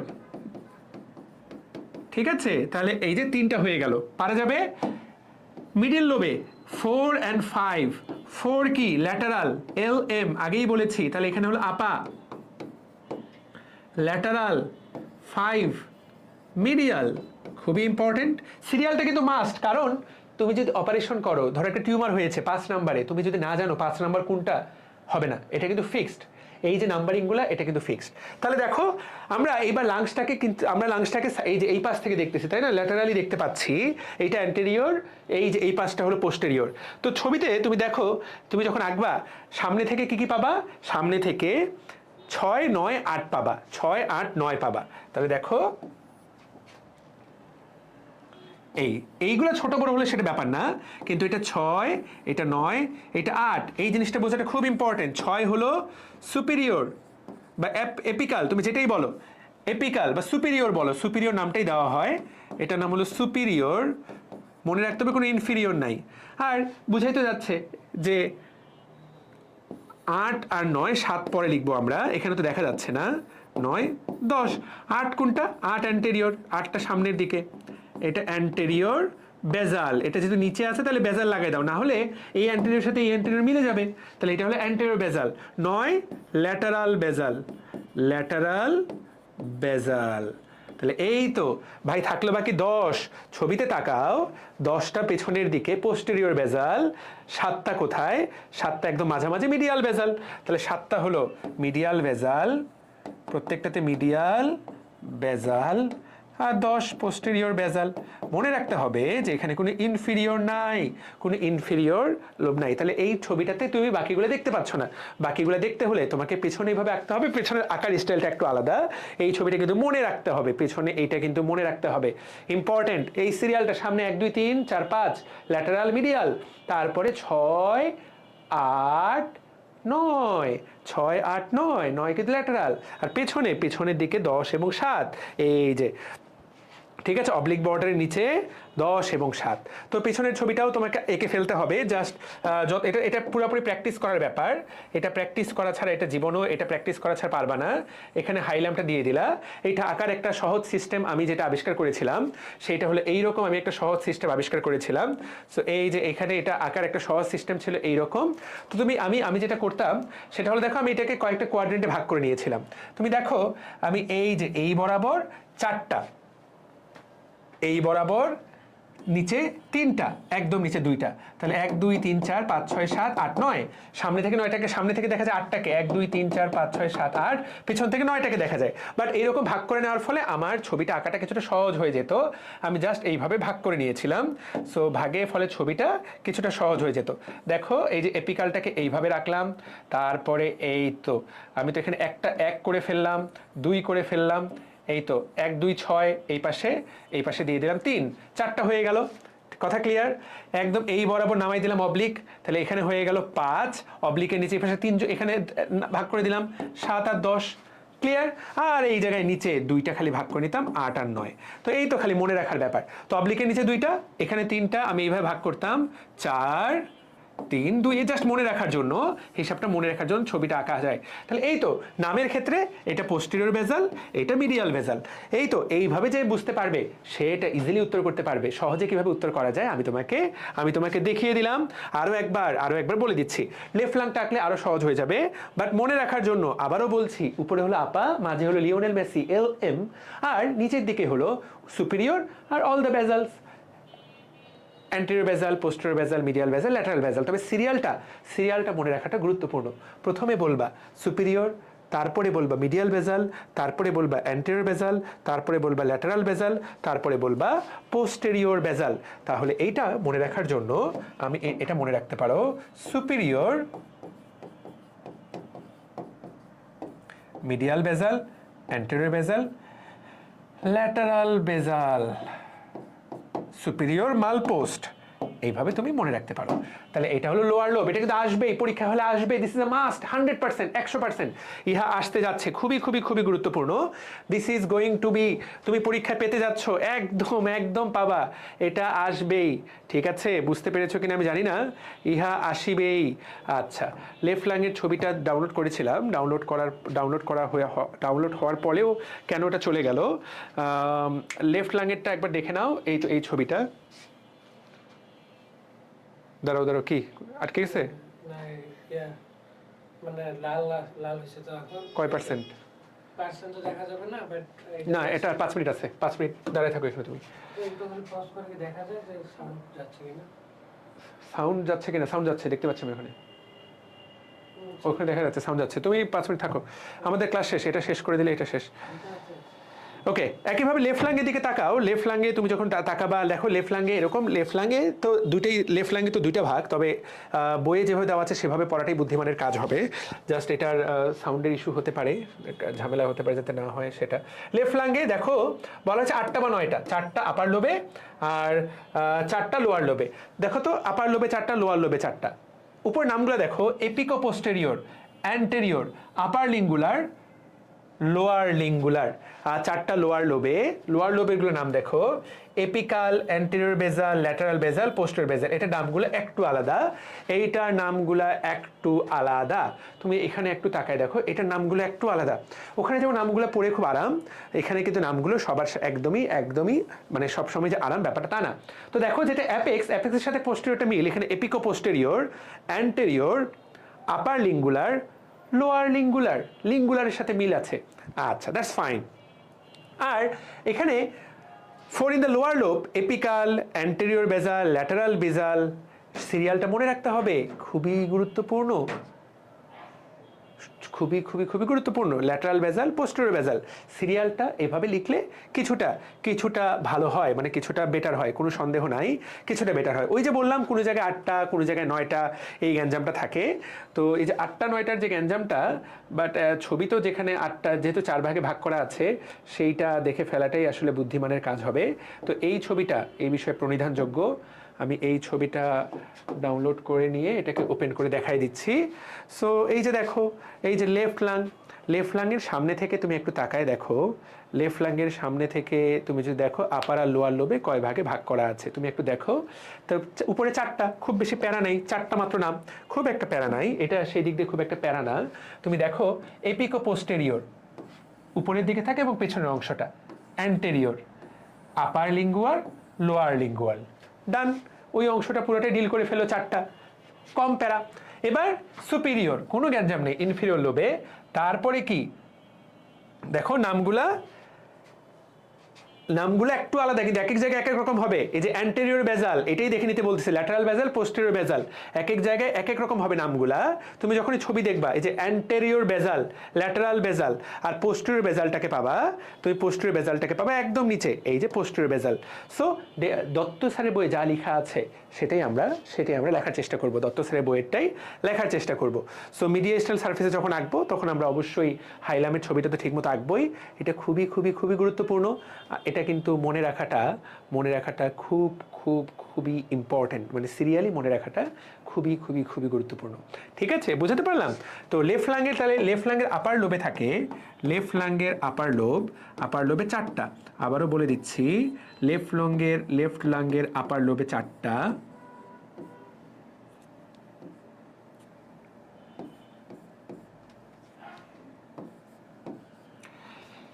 তো এপিকাল পোস্টেরিয়র, অ্যান্টেরিয়র, আপার লিঙ্গুলার, লিঙ্গুলার, লোয়ার লিঙ্গুলার, ওই যে লিঙ্গুলার চারপাশে যেটা থাকে। আর লোয়ার লোবে সুপিরিয়র, এটা নিয়ে কোনো গ্যাঞ্জাম নাই। অ্যান্টেরিয়র বেজাল, কোনো গ্যাঞ্জাম নাই। ল্যাটারাল বেজাল, পোস্টেরিয়র বেজাল। ভাইয়া এটা আমার মনে হয় যে এইভাবে SLAP এভাবেই মনে রাখার চেষ্টা করি, এই সবগুলোর সাথে বেজাল কথাটা লাগাই দিবা, জাস্ট দ্যাটস ইট। অনেকে স্ল্যাব দিয়ে মনে রাখে, স্ল্যাব দিয়ে মনে করলে সিরিয়ালটা একটু উল্টাপাল্টা হয়। সো এটার নাম্বার হলো নাম্বার 1, নাম্বার 2, নাম্বার 3, নাম্বার 4, 5, 6, 7, 8। এখন অনেকে নাম্বারিং করে না, তুমি যদি নাম্বারিং না করো তাহলে কোনো গ্যাঞ্জাম নেই, বাট নামকরণটা ঠিক থাকতে হবে, মানে নাম্বারিংটা ম্যান্ডেটরি না, 1 2 3 4। তারপর কিন্তু নাম্বারিং যদিও রাইট লাংসের ক্ষেত্রে তো করা হয়, বা কিন্তু সিরিয়ালটা আমি তারপরে বলবো জাস্ট সিরিয়ালি মনে রাখার চেষ্টা করা, তাহলে আমাদের ছবিটা একদম ভালো হবে। ঠিক আছে, তাহলে এই তো এটা তোমাকে পারতে হবে। এই লোবগুলোর ইম্পর্টেন্স কি? এই লোবগুলো হলো ইন্ডিপেন্ডেন্ট বা স্বাধীন। এই লোবগুলা তুমি চাইলে শুধুমাত্র অপারেশন করার সময় এই লোবটা কেটে আলাদা করতে পারো, এইটা একটা সুবিধা, পুরো লাং কাটার দরকার নাই। এই লোবগুলা ইন্ডিপেন্ডেন্ট বা স্বাধীন, বুঝতে পারলাম? সো খুবই গুরুত্বপূর্ণ। এবং সাধারণত একটা এলাকায় ইনফেকশন হলে আরেকটা এলাকা ঠেকায় ফেলার চেষ্টা করে, বুঝতে পারছি? ধরো প্রত্যেকটা আলাদা আলাদা দেশ, আমাদের দেশে যুদ্ধ লাগলে অন্য দেশেও কি যুদ্ধ লাগবে? আমাদের দেশে গৃহযুদ্ধ লাগছে, ইন্ডিয়াতেও কি লাগবে? লাগবে না। তো ধরো লাংকে 10টা ছোট ছোট দেশে ভাগ করা হয়েছে, তার মানে একটা সেগমেন্টে যদি ইনফেকশন হয়, চেষ্টা করা হয় সেই সেগমেন্টে ইনফেকশনটাকে সিকিউর করে ফেলার, এইটাই হলো গুরুত্বপূর্ণ কথা। মাঝে যে সেপ্টাটা থাকে সেটা একটা এই যে ইনফেকশনকে বাধা দেওয়ার চেষ্টা করে। তবে এই সেপ্টা কোন কোন জিনিসকে থামাইতে পারে না? ক্যান্সার এবং টিবি এবং ক্যান্সার মূলত 12টা বাজায় দেয় লাংসের। টিবি এবং ক্যান্সার লাংসের একদম 12টা বাজায় দেয়, মানে কোনো সেপ্টা টেপ্টা মানে না, ওরা কোনো দেশ মানে না। যেমন ধরো এই যে কোভিড-19 ইন্ডিয়া বাংলাদেশ বর্ডারে ঠেকানো গেছে, যায় নাই, কিন্তু ধরো যে আন্দোলন শুধু ইন্ডিয়াতে হবে, বাংলাদেশে বাংলাদেশে নর্মাল ইনফেকশনগুলোকে ঠেকাই দিতে পারবে, কিন্তু ক্যান্সার এবং টিবি কোনো ব্রঙ্কোপালমোনারি সেগমেন্ট মানবে না, যে জায়গায় ধরবে সব জায়গায় ধরবে। বুঝাতে পারলাম? আর এটা একটা খুবই গুরুত্বপূর্ণ এমসিকিউ, যে সবচেয়ে বেশি ইনফেকশন কোথায় হয়। তুমি দেখো লোয়ার লোবের এপিক্যাল সেগমেন্ট এবং আপার লোবের পোস্টেরিয়র সেগমেন্ট সবচেয়ে common site of lung abscess, এটা তোমাকে জিজ্ঞাসা করবে। খুবই খুবই খুবই গুরুত্বপূর্ণ, কারণ আমরা অনেক সময় আমাদের ট্রাকিয়া দিয়ে খাবার প্রবেশ করে, সেটা সবচেয়ে সবার আগে কোন জায়গায় প্রবেশ করে? লোয়ার লোবের আপার আর আপার লোবের লোয়ার অংশটা, যে জায়গায় ট্রাকিয়া ভেতরে প্রবেশ করে সেই জায়গাতে ট্রাকিয়া যে জায়গায় ঢুকলো, এই জায়গাতে, তো ট্রাকিয়া তো এই দিক দিয়ে ঢোকে, তো এইখানে এবং এইখানে সবচেয়ে বেশি খাবার জন্মে, এই জায়গাতেই সবচেয়ে বেশি লাং অ্যাবসেস হতে পারে। এই জিনিসটাকে বলা হয় অ্যাসপিরেশন নিউমোনিয়া। অ্যাসপিরেশন মানে খাবার গিলে ফেলা, এটার অপর নাম মেন্ডেলসন সিনড্রোম। এই যে এপিক্যাল সেগমেন্টে যদি বারবার এরকম হয়, aspiration pneumonia involves most frequently apical segment, এটার নাম মেন্ডেলসন সিনড্রোম। তোমাকে যা সর্বোচ্চ এটা ভাইবে প্রশ্ন করতে পারে। ঠিক আছে, দ্যাটস অল। বা এটা কিন্তু পরীক্ষায় আসবে, এটা কিন্তু ছবি আঁকতে হবে, A to Z বুঝাই দিলাম। আচ্ছা, আর 5 মিনিটে আমি বাকি আলোচনাটা শেষ করব, যে লাংসের ব্লাড সাপ্লাই কিভাবে হয়। তাকায় দেখো, লাংসে কিন্তু 2 ধরনের ব্লাড ভেসেল আছে, একটা পালমোনারি ভেসেল, দেখো পালমোনারি আর্টারি, এরা কি এরা পালমোনারি আর্টারি কোথা থেকে আসে? রাইট ভেন্ট্রিকল থেকে। এরা কি ধরনের ব্লাড বহন করে? ডিঅক্সিজেনেটেড ব্লাড এরা লাংসে নিয়ে যায়, তাই না? বুঝাতে পারলাম? এরা কিন্তু ডিঅক্সিজেনেটেড ব্লাড নিয়ে যায়, কিন্তু লাংসে নিজের বাঁচে থাকতে হবে না, ওর নিজের খাওয়ার জন্য তো অক্সিজেন লাগবে। এই পালমোনারি আর্টারিগুলো মূলত গ্যাস এক্সচেঞ্জে রোল প্লে করে, কিন্তু লাংসে নিজের বেঁচে থাকার জন্য মূলত যে আর্টারি আসে সেটা কোথা থেকে আসে? সেগুলোকে বলা হয় ব্রঙ্কিয়াল আর্টারি। সেগুলোর নাম কি? সেগুলোর নাম হলো ব্রঙ্কিয়াল ভেসেলস। সেগুলো কোথা থেকে আসে? সেগুলো আসে ব্রঙ্কিয়াল থেকে। এইটা যাতে আমরা মনে রাখি। দেখো, নিউট্রিশন অফ দ্য লাংসের ক্ষেত্রে বলা আছে, the lung get nutrition from 2 source. একটা হলো এই যে দেখো ব্রঙ্কিয়াল আর্টারি, এদেরকে বলা হয় ভাসা পাবলিকা।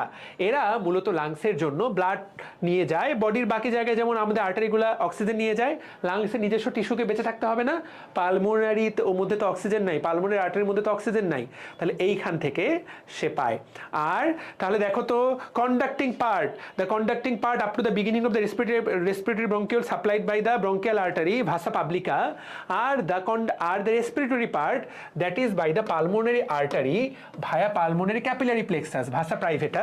ওইখানে যখন ক্যাপিলারি প্লেক্সাস তৈরি হয়, সেখান থেকে অ্যালভিওলাসগুলো কিছুটা পিক করতে পারে। তো খুবই গুরুত্বপূর্ণ কথা, lungs one of the organ যেখানে 2 ধরনের আর্টারি নিউট্রিশন সাপোর্ট দেয়, একটা bronchial artery in the conducting part, আর এই জায়গাতে রেসপিরেটরি পার্টে pulmonary artery via pulmonary capillary plexus form করে, এইটা গুরুত্বপূর্ণ কথা। এবং রাইট লাঙ্গে কয়টা ব্রঙ্কিয়াল আর্টারি থাকে? একটা। লেফট লাঙ্গে কয়টা থাকে? লেফট লাঙ্গে 2টা ব্রঙ্কিয়াল আর্টারি। প্রশ্ন করতে পারো কেন? আল্লাহ পাক এভাবেই বানাইছে। এই যে লেফট লাঙ্গের ব্রঙ্কিয়াল আর্টারিগুলো পরীক্ষা প্রশ্ন করতে পারে যে কোথা থেকে আসে? ডিসেন্ডিং থোরাসিক অ্যাওর্টা থেকে ডিরেক্টলি আসে, মেইন ডিসেন্ডিং থোরাসিক অ্যাওর্টা থেকে এরা ডিরেক্টলি আসে। আর রাইটটা সাধারণত এই যে থার্ড পোস্টেরিয়র ইন্টারকোস্টাল আর্টারি থেকে আসে। সো এইখান থেকে তারা আসে।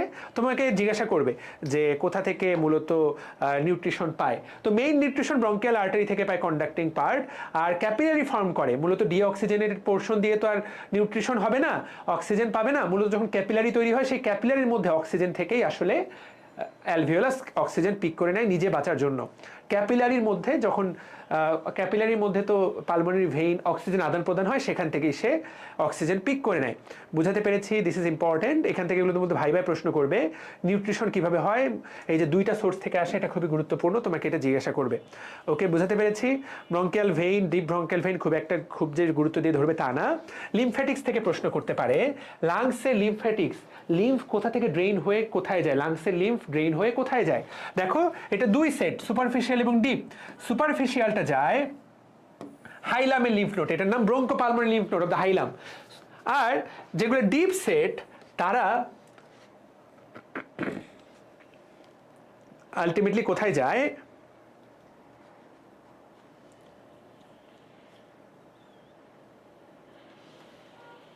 সুপারফিশিয়াল দেখো, সুপারফিশিয়াল হয়ে তারা হাইলার লিম্ফ নোডে যায়। তার লিম্ফ ভেসেলস আর অ্যালভিওলাসের চারপাশে থাকে না। তো সবচেয়ে গুরুত্বপূর্ণ কথা, তাহলে তুমি এখানে তাকায় দেখো, আলটিমেটলি সুপারফিশিয়াল বলো আর ডিপ বলো সবাই হাইলার লিম্ফ নোডে যায়। দিন শেষে তারা কোথায় যায়? হাইলার লিম্ফ নোডসে। সবাই তারা কোথায় যায়? হাইলার লিম্ফ নোডসে। তো সুপারফিশিয়ালগুলো তো ডিরেক্ট যায়, ডিপগুলাও সুপারফিশিয়াল হওয়ার মাধ্যমে আলটিমেটলি কোন জায়গায় যায়? হাইলার লিম্ফ নোডসে।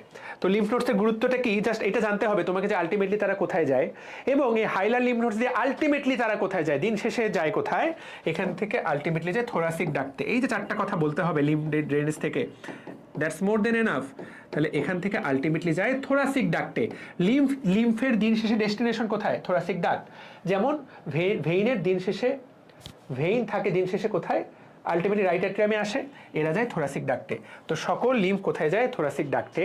কেন লিম্ফেটিক গুরুত্বপূর্ণ তোমাকে জিজ্ঞাসা করতে পারে, এই যে এইটাই তোমার এখান থেকে এটাই জিজ্ঞাসা করবে যে কেন এটা গুরুত্বপূর্ণ। তুমি তাকায় দেখো যে এই যে ব্রঙ্কোজেনিক কার্সিনোমা, ক্যান্সার মূলত লিম্ফের মাধ্যমে ছড়ায়, এবং হাইলার আর মিডিয়াস্টার লিম্ফ নোডে এগুলা খুব দ্রুত ছড়ায়। বুঝতে পারলাম? লেট স্টেজে সুপ্রাক্লাভিকুলারে ছড়াতে পারে, খুবই গুরুত্বপূর্ণ। তাহলে এটা একটা গুরুত্বপূর্ণ যে ব্রঙ্কোজেনিক কার্সিনোমা, ক্যান্সার মূলত লিম্ফের মাধ্যমে ছড়ায়, তার লিম্ফ ড্রেনেজটা বোঝাটা খুবই গুরুত্বপূর্ণ। এটা এখানে পরীক্ষার জন্য গুরুত্বপূর্ণ। ঠিক আছে, এবং তোমাকে জিজ্ঞাসা করবে যে যদি ব্লাডের মাধ্যমে ছড়ায় তাহলে লাং ক্যান্সার কোথায় কোথায় যাবে? ব্রেইন, বোন, লাং ইটসেলফ, সুপ্রারেনাল গ্ল্যান্ড, সবচেয়ে ইম্পর্টেন্ট। এটাই জিজ্ঞাসা করবে, ব্রেইনে যায়, বোনসে যায়, লাং ইটসেলফ, সুপ্রারেনাল গ্ল্যান্ড। এটা ভাইভাতে মাস্ট আস্ক করবে, এটা অবশ্যই অবশ্যই আস্ক করবে। ঠিক আছে, আমরা অলমোস্ট শেষ করে নিয়ে আসছি, আর বোধ হয় 2 থেকে 3টা একটা পেজ আছে, আমি এটা একদম শেষ করে দিচ্ছি। এখানে লাং সাপ্লাই, নার্ভ সাপ্লাই থেকে জাস্ট আমি বলবো যে সিম্প্যাথেটিক, প্যারাসিম্প্যাথেটিক, যেহেতু লাংস আমাদের কন্ট্রোলে নাই, তাহলে এটা supplied by autonomic nervous system. তোমাকে এই লাইনটা বলে নিতে হবে। সিম্প্যাথেটিক বাইদা, যখনই আমরা বলবো যে অটোনমিক, তখন অটোনমিকে 2টা পার্ট, সিম্প্যাথেটিক, প্যারাসিম্প্যাথেটিক। সিম্প্যাথেটিক কোথা থেকে আসে? দেখো এখানে বলা হয়েছে সিম্প্যাথেটিকটা কোথা থেকে আসে আর প্যারাসিম্প্যাথেটিকটা কোথা থেকে আসে, জাস্ট এটা তোমাকে বলে নিতে হবে।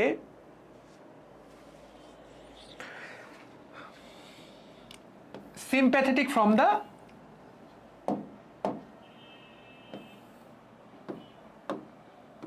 upper 4 or 5 thoracic ganglia of the sympathetic trunk, আর parasympathetic from both vagus, from the vagus। তাহলে জাস্ট একদম ছোট্ট করে তোমাকে মেইন কথাটা তোমাকে জানতে চাইবে যে সিম্প্যাথেটিক সাপ্লাই কোথা থেকে আসে। এটা তো একটা আমরা থোরাক্সের নার্ভ নিয়ে তো একটা আলাদা ক্লাস হয়েছেই। ফ্রম দ্য মনে রাখতে হবে আপার 4 or 5 from sympathetic trunk, parasympathetic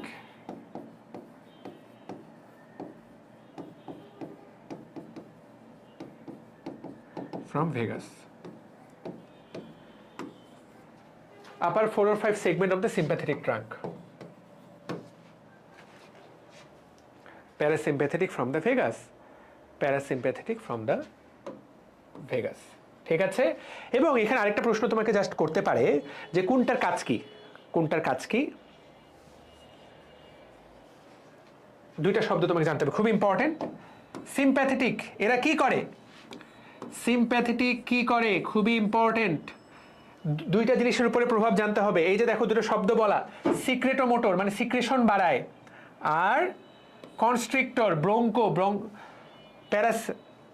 broncho constrictor. তাহলে এই যে শব্দ 2টা, প্যারাসিম্প্যাথেটিক কি, এইটাই পরীক্ষায় জিজ্ঞাসা করবে 100% মাস্ট, 100-এ 100।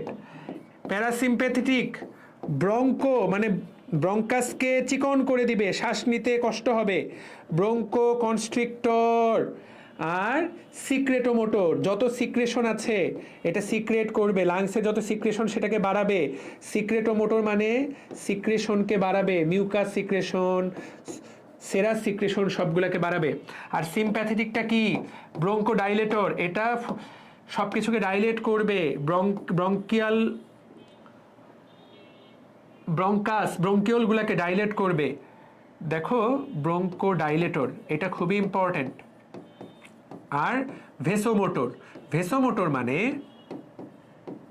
ব্লাড ভেসেলকে কনস্ট্রিক্ট করবে, ব্লাড ভেসেল রক্তনালীকে সংকুচিত করবে, রক্তনালীকে কনস্ট্রিক্ট করবে। সিক্রেটোমোটর মানে গ্ল্যান্ডগুলোকে কনস্ট্রিক্ট করে সেখান থেকে রস বের করবে, এই হলো মূল কথা। সাউন্ড যাচ্ছে কিনা জানি না, দ্যাটস গ্রেট। তাহলে তাকায় দেখো তো, এই যে মূল কথা সিম্প্যাথেটিক আর প্যারাসিম্প্যাথেটিকের খুবই গুরুত্বপূর্ণ। তাহলে ব্রঙ্কোডাইলেটর, ভেসোমোটর, ব্রঙ্কো কনস্ট্রিক্টর। তাহলে দেখো তোমার ধরো কারো অ্যাজমা, যাদের অ্যাজমা থাকে তাদের সব কিছু সংকুচিত হয়ে থাকে, তাহলে তাকে কি দিতে হবে? এই ড্রাগগুলো দিতে হবে, যে সিম্প্যাথেটিক দিলে, সিম্প্যাথেটিক জাতীয় ড্রাগ দিলে তার অ্যাজমাটা আরাম পাবে, বা প্যারাসিম্প্যাথেটিক ব্লক করা ড্রাগ দিলে প্যারাসিম্প্যাথেটিকে ব্লক করে দিব, ফলে যে কনস্ট্রিকশন হচ্ছিল সেটা থেমে যাবে, ওর শ্বাসনালীটা চিকন হয়ে যাচ্ছিল সেটা মোটা হবে। এই নিয়ে সামনে তোমাদেরকে আমি ভবিষ্যতে এই নিয়ে সামনে তোমাদেরকে পড়ানো যাবে, সেটা কোনো ব্যাপার না। তাহলে সিক্রেটোমোটর এবং এই শব্দ দুটো পরীক্ষার জন্য খুবই গুরুত্বপূর্ণ। Bronchodilator, vasomotor, this is the must for the আইন। Just development of the lung থেকে কয়টা স্টেজ আছে? 3টা। জিসিএ আমি মনে রাখতাম, গ্ল্যান্ডুলার, ক্যানালিকুলার, তোমাকে ভাইবা জিজ্ঞাসা করতে পারে যে কয়টা স্টেজ? 3টা, গ্ল্যান্ডুলার, ক্যানালিকুলার এবং অ্যালভিওলার স্টেজ। সবার আগের স্টেজ কোনটা? গ্ল্যান্ডুলার স্টেজ, তুমি এটা জানলেই হবে।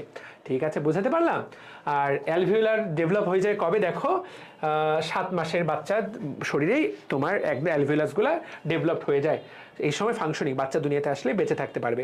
That's all from here. তাহলে এই তো মূল কথা আমরা জেনে গেলাম, আসলে মেইন পড়াই শেষ। এখানে কয়েকটা কথা দেওয়া আছে, এইগুলো তোমরা আলিম স্যারের বইয়ে পড়ে এসেছিলে এবং ফিজিওলজিতে মেইনলি পড়বা। অ্যানাটমিতে খুব অল্প কথা বলা, residual volume, tidal air, complement air, তারপরে inspiratory reserve volume, expiratory reserve volume, vital capacity. পরীক্ষার জন্য আমাকে যদি বলো সবচেয়ে ইম্পর্টেন্ট কি, total lung capacity, anatomical dead space. আমি জাস্ট 3টা পড়াই দিব যেগুলো তোমাকে ভাইভায় ধরবে। সেটা হলো টাইডাল ভলিউম। টাইডাল ভলিউম মানে ঢেউ। প্রত্যেকবার শ্বাস প্রশ্বাসে, বলবো লিখে দিচ্ছি, প্রতিবার শ্বাস প্রশ্বাসে আমরা যতটুকু নেই এবং ছাড়ি, প্রতিবার শ্বাস প্রশ্বাসে নর্মালি, তুমি যে প্রত্যেকবার নর্মালি শ্বাস প্রশ্বাস নিচ্ছ চিন্তা না করেই, প্রত্যেকবার শ্বাস প্রশ্বাসে আমরা যা নেই বা ত্যাগ করি, যতটুকু অ্যামাউন্টের বাতাস, কতটুকু? 500 ml, প্রত্যেকবার হাফ লিটার। এই যে আমি দম নিচ্ছি, তুমি দম নিচ্ছ, প্রত্যেকবার যতটুকু অ্যামাউন্টে নেওয়া হয়, কত পার্সেন্ট আমরা কত নেই? 500 ml। এটার নাম টাইডাল ভলিউম। কথা ক্লিয়ার? ওকে। তোমার পুরো লাংস যতটুকু ক্যাপাসিটি ধারণ করতে পারে সেটার নাম total lung capacity. Usually total lung capacity কত? দেখো দেওয়া আছে, টোটাল লাং ক্যাপাসিটি কত? 5 লিটার। টোটাল লাং ক্যাপাসিটি কত? টোটাল লাং ক্যাপাসিটি হলো 5 লিটার। কথা ক্লিয়ার? এইটা লাগবে। আরেকটা লাগবে, সেটা হলো যে লাস্ট ওয়ান, তোমার এখানে আরেকটা লাগবে, সেটা হলো যে রেসিডুয়াল এয়ার। তো দেখো তুমি বড় একটা দম নিয়ে, যত বড় দম ছাড়া সম্ভব, পুরা দমটা ছেড়ে দেওয়ার পর যতটুকু বাতাস তারপর লাংসে থেকে যাবে, 5 লিটার তো ধরো লাংসের ভিতরে 5 লিটার বাতাস আছে, তুমি যতটা বের করতে চাইলা পুরাটা বের করলা, বের করতে পারবা কত? তুমি সর্বোচ্চ এই যে 3500 থেকে 4000 তুমি বের করতে পারবা, 4000 ml। তার মানে 5 লিটারের মধ্যে 1000 থেকে 1500 সবসময় এই জায়গাতে থেকে যাবে। এই যে 1000 থেকে 1500 সবসময় এই জায়গাতে থেকে যাবে, এটাকে বলে রেসিডুয়াল ভলিউম। তোমাকে প্রশ্ন করতে পারে যে রেসিডুয়াল ভলিউম কত? 1000 থেকে 1500। তুমি পুরাটা এক্সপিরেট করে দেওয়ার পরেও যতটুকু থেকে যায় সেটাই হলো তোমার রেসিডুয়াল এয়ার। তাহলে কয়টা পড়াই দিলাম? রেসিডুয়াল এয়ারটা পড়াই দিলাম। টাইডাল ভলিউমটাই আসলে গুরুত্বপূর্ণ, এটাই আসলে লাগে। এবং আমাদের খুব ইম্পর্টেন্ট হলো টোটাল লাং ক্যাপাসিটি, এটাও তোমাকে জানাই দিলাম। ঠিক আছে, 5000। ওকে, ঠিক আছে। এখন যেটা পড়াইনি সেটা নাম হলো ভাইটাল ক্যাপাসিটি। এটাও আমাদের লাগে। ভাইটাল ক্যাপাসিটি কত? Vital capacity 4000। এটা মূলত আবারও বলছি যে এই জিনিসটা তো কোনো সন্দেহ নাই যে এই জিনিসটা তুমি পড়বা, এই জিনিসটা তুমি পড়বা। কোথায় পড়বে? ফিজিওলজিতে পড়বা। তারপরে খালি বলে দিই, ভাইটাল ক্যাপাসিটি সমান টাইডাল ভলিউম। টাইডাল ভলিউম কত? 500 প্লাস, দেখো তো দেওয়া আছে, প্লাস ভাইটাল ক্যাপাসিটি সমান inspiratory reserve volume plus expiratory reserve volume. তাহলে 2500 এবং 1000 প্লাস 2500 প্লাস 1000। তাহলে এগুলো কি? Inspiratory reserve volume, expiratory reserve volume সমান কত? টোটাল হলো 4000। তার মানে কি বোঝাচ্ছে? টাইডাল তো প্রত্যেকবার কতটুকু শ্বাস প্রশ্বাস নিচ্ছ সেইটা, বাকি দুটো সহজে বলে দিই। ঠিক আছে, বাকি দুটো জাস্ট একদম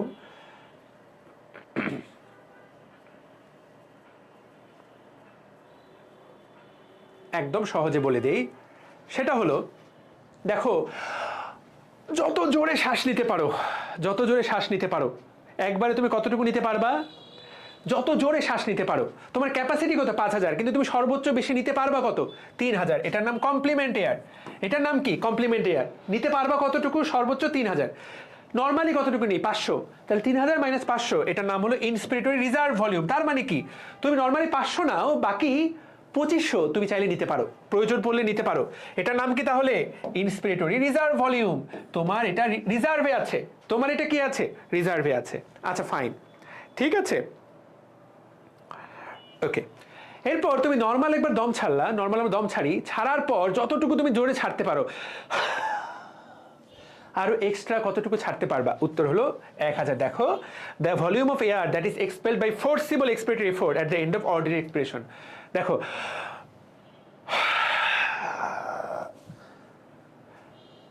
মানে তুমি এই দুটাই রিজার্ভ ভলিউম, মানে নর্মালি 500 ছাড়ো, 500 ছাড়ার পরেও আর কত ছাড়তে পারবা, সর্বোচ্চ ছাড়তে পারবা 1000। তাহলে এগুলো একেবারে রিজার্ভ ভলিউম। এই যে inspiratory reserve volume, expiratory reserve volume আর টাইডাল ভলিউম সব কিছু মিলাই হলো এটার নাম হলো ভাইটাল ক্যাপাসিটি। এইটা হলো তোমার আসল ক্যাপাসিটি। সহজ ভাষায় এইটা হলো তোমার, মানে এইটা তুমি কাজে লাগাতে পারবা।